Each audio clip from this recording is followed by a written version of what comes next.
Hello, my name is Lydia. I am a registered dietitian, pronouns she, her. I work with Alberta Health Services in the Calgary zone in an outpatient setting in clinic and also in hospital. I moved to Canada in 2017 as a permanent resident, and I was an internationally trained dietitian, so I had to go through the process of becoming registered here in Alberta and have my work permit to see patients safely.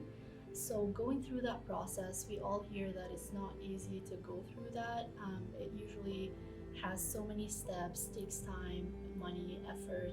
There were a lot of steps along the way, but it was worth it because the outcome is really rewarding, and I'm so glad to be here today.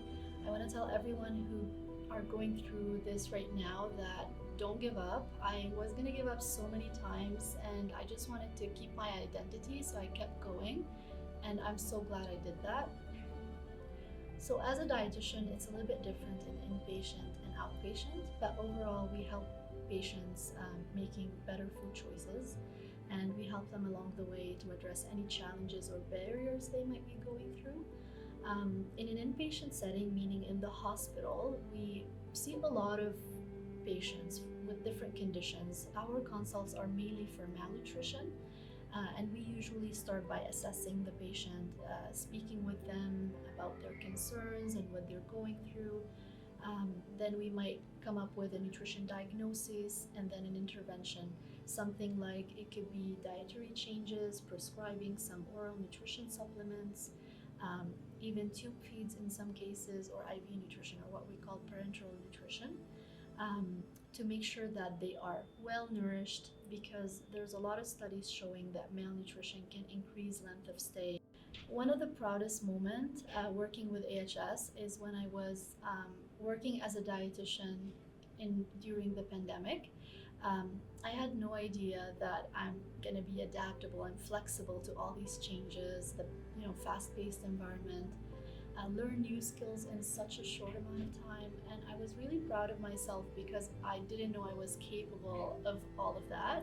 I think what's most inspiring is being able to impact someone's lives, and this was really something that I always wanted to do, is to help people, and I didn't know how I want to do this, but I think as a dietitian I'm finding it really rewarding because oftentimes we hear this from the patient. The patient or their families, they provide feedback about how we help them, how we maybe addressed with them some of the barriers or challenges that they might be going through.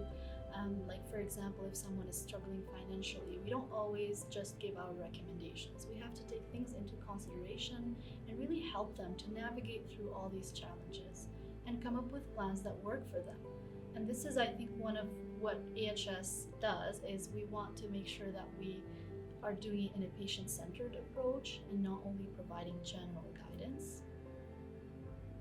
The other thing that really encouraged me with working with AHS and I find very inspiring is that I met so many great staff along the way, and they were always very supportive of any improvement in practice or improvement in programs. Like, making change is not easy when there's no engagement from others, and I think a lot of staff within AHS and from different departments were really interested to hear my story, to really improve things, and I think this is a big thing for me. It inspires me a lot to keep doing my best, keep giving, and keep doing what I'm doing. As an immigrant, when I first started with the process of registration with the college, I had to go through some courses and training, and because I had previous experience, I was really having very good skills because I had experience, obviously. And I think I was really encouraged and very happy because when I first came here, I had the fear of the unknown. I was like, am I going to succeed? Like, how am I going to do this? I'm not sure if I have the skills, or like, do I know anything about the Canadian system? Like, the different languages or ethnicities or the different way of doing things here. So I was like, okay, I want to learn, but I'm afraid.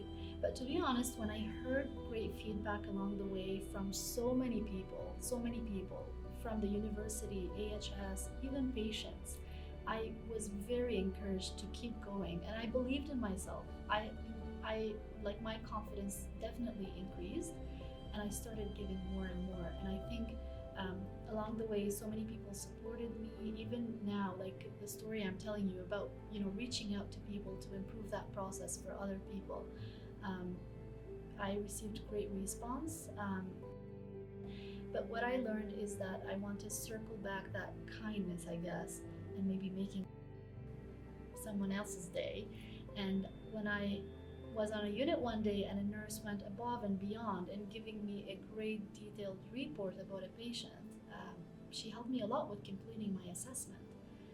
So I reached out to her manager and told her that I appreciate what she did, because I think it's really important to be kind, and being in a positive work environment makes you want to give your best and keep coming to work.